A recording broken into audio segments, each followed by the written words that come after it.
નમસ્કાર, ગુજરાત ફર્સ્ટ સાથે હું છું ધ્રુવેશા. આપની સાથે સમાચારોની શરૂઆત કરીએ. અમદાવાદના ચંડોળા તળાવમાં ડિમોલેશન ફેઝ 2 આજથી શરૂ થયો.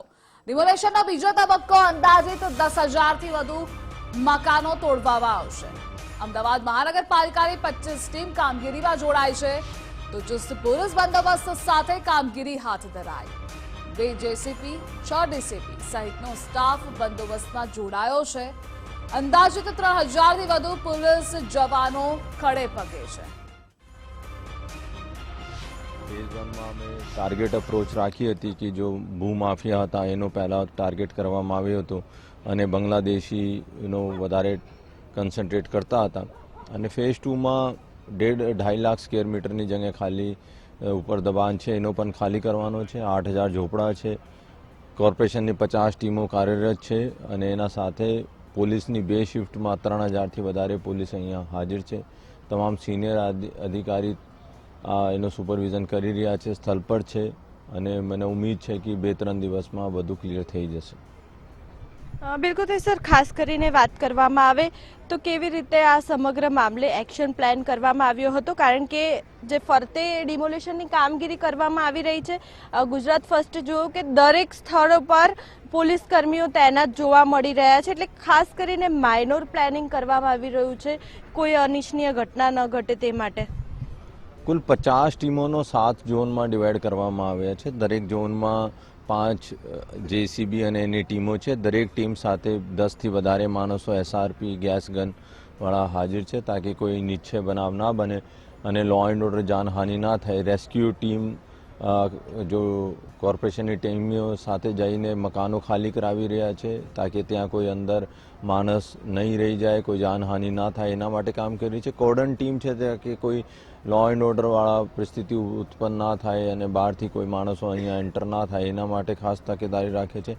એન્ટી મોરચા ટીમ વારાફરતી મૂવ કરી રહી છે, તાકી કોઈ વિરોધ ના થાય, કોઈ એવા લો એન્ડ ઓર્ડર ઓપરેશન ઊભા ના થાય એના માટે કામ કરી રહી છે. સર, એસઆરપી વાળા પણ જોડાયા છે આ કામગીરીમાં, તે કેટલા અધિકારીઓ કે તે કેટલા કર્મીઓ હશે? ડીજીપી સાહેબે 25 ટીમો એસઆરપીને અહીંયા આપી છે. દરેકમાં અમે ટીમો સાથે એક સેક્શન આપ્યા છે અને એના આધારે અમે કામગીરી કરી રહી છીએ. બિલકુલ સર, આજે કેટલું ડિમોલેશન કરવામાં આવશે? સવારથી ચાલુ છે અને આપનો જેવી રીતે કીધું કે 2.5 લાખ સ્ક્વેર મીટરનો જગ્યા ખાલી કરવાનો છે અને જ્યારે આ પૂરું થશે ત્યારે ત્યાં સુધી આ બધું કામગીરી ચાલુ રહેશે. બિલકુલથી, એટલે કે આ સમગ્ર મામલે પોલીસ દ્વારા સતત પેટ્રોલિંગ છે તે કરવામાં આવી રહ્યું છે. લગભગ પોલીસ વિભાગની જે 50 જેટલી જે ટીમો છે તે બનાવવામાં આવી છે અને ચંડોળા તળાવની ફરતે ડિમોલેશન કરવામાં આવી રહ્યું છે અને તમામ સ્થળો પર, એટલે કે દરેક 200થી 300 મીટરે પોલીસની એકાદ ટીમ જે છે તે તૈનાત જોવા મળી રહી છે. કોઈ અનિચ્છનીય બનાવ ન બને તે માટે પોલીસ વિભાગની પૂરતી તકેદારી જોવા મળી રહી છે. કોર્પોરેશન વિભાગની પણ વાત કરવામાં આવે તો કોર્પોરેશન વિભાગ પણ તૈનાત જોવા મળી રહ્યો છે. કામ પોલીસ અને કોર્પોરેશન વિભાગ સંકલન કરીને જે ડિમોલેશનની કામગીરી છે તે કરી રહી હોવાનું સામે આવ્યું છે. જેને માનસી આસપાસના દ્રશ્યો દેખાડવાનો પણ પ્રયાસ કરશો. આ સાથે જે ચંડોળા તળાવ ઓપરેશન ક્લીન ચાલી રહ્યું છે, કેટલા વિસ્તારને આ ફેઝ 2 આવરી લેશે તે પણ જણાવશો. ચોક્કસથી ધ્રુવિશા, અહીંયાના આપને હું દ્રશ્ય બતાવીશ હાલ કે પોલીસ વિભાગ જે છે તે આ ચંડોળા તળાવની ફરતે જે કામગીરી છે તે કરવામાં આવી રહી છે અને અહીંયા વચ્ચોવચ્ચ જે પોલીસ વિભાગના જે અધિકારીઓ છે તે જોવા મળી રહ્યા છે.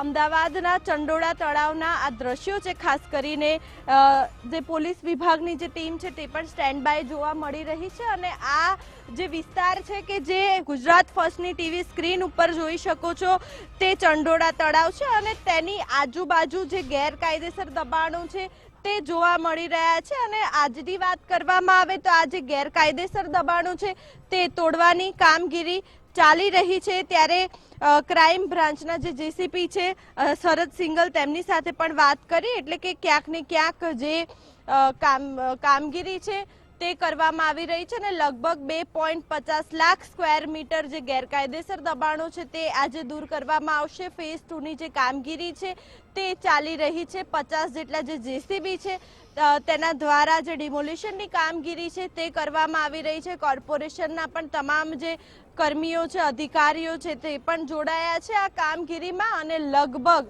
આજથી કામગીરી શરૂ કરવામાં આવી રહી છે અને થોડાક સમયમાં આ જે કામગીરી છે થોડાક દિવસોમાં તે પૂર્ણ કરવામાં આવશે. ધ્રુવિશા. જી માનસી, જોડાવા બદલ આભાર આપનો.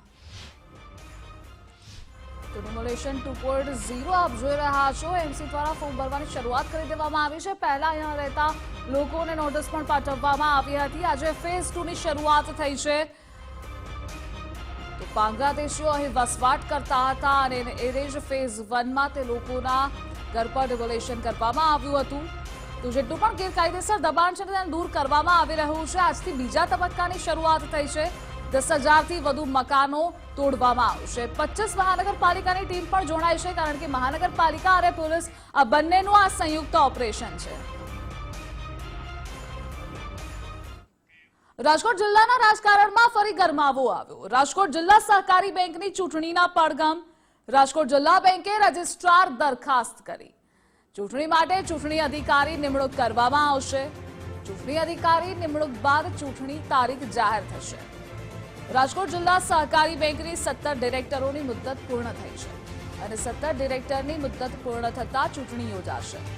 ખેડૂત વિભાગની 13 બેઠક, જ્યારે શરાફી મંડળીની 2 બેઠક છે.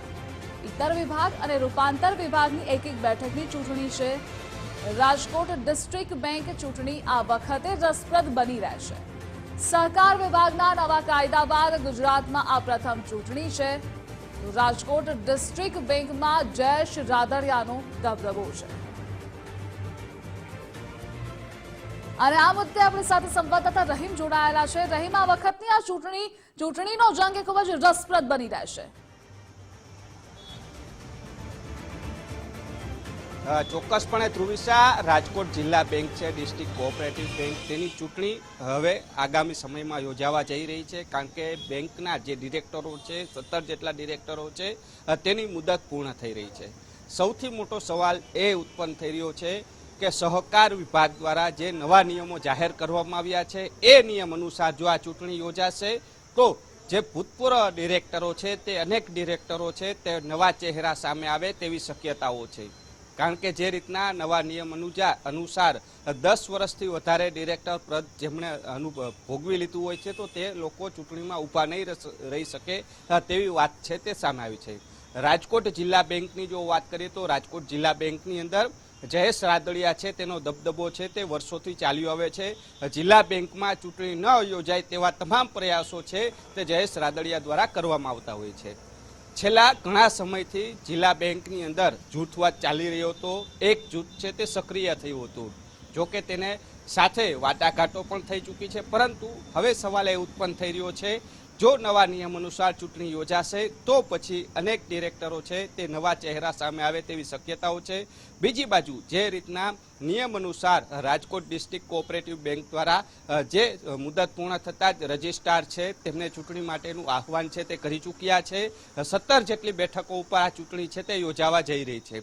રજિસ્ટ્રાર દ્વારા કલેક્ટર પાસેથી માર્ગદર્શન માંગવામાં આવ્યું છે, કારણ કે અમુક મંડળીઓ છે તે ફરચામાં જતી હોય છે તો તેમાંથી રાજકોટ ડિસ્ટ્રિક્ટ કોઓપરેટિવ બેંકો સાથે સંકળાયેલી કેટલી મંડળીઓ છે કે જે ફરચામાં ગઈ છે તો તેઓને મતદાનનો અધિકાર છે તે મળતો નથી હોતો. એટલે પહેલા તો મતદાર યાદી છે તે આખી તૈયાર કરવામાં આવશે કે કેટલા લોકો મતદાન કરી શકશે. અત્યાર સુધીની જો વાત કરીએ તો 450થી વધુ મતદારો છે મંડળી છે તે સાથે જોડાયેલી હતી. એટલે મતદાર યાદી તૈયાર થયા બાદ આગામી સમયમાં ચૂંટણીની તારીખો છે તે જાહેર થશે. પરંતુ ચૂંટણીની પ્રક્રિયા શરૂ થતાં જ જે જિલ્લા ભાજપ છે તેમાં અત્યારે રાજકારણ છે તે ગરમ થઈ ચૂક્યું છે. કારણ કે સૌથી મોટો સવાલ એ ઉત્પન્ન થઈ રહ્યો છે. અત્યાર સુધી એવું હતું ધ્રુવિશા કે વગર મેન્ડેટે આ ચૂંટણી યોજાઈ રહી હતી. આ વખતે આ બેંકની અંદર મેન્ડેટ આપવામાં આવશે ભાજપ તરફથી કે પછી જયેશ રાદડિયા છે તેનો દબદબો યથાવત જાળવી રાખશે, તે સૌથી મોટો સવાલ છે તે આ ચૂંટણીની અંદર જોવા મળશે. ધ્રુવિશા. જી રહીમ, જોડાવા બદલ આભાર આપનો.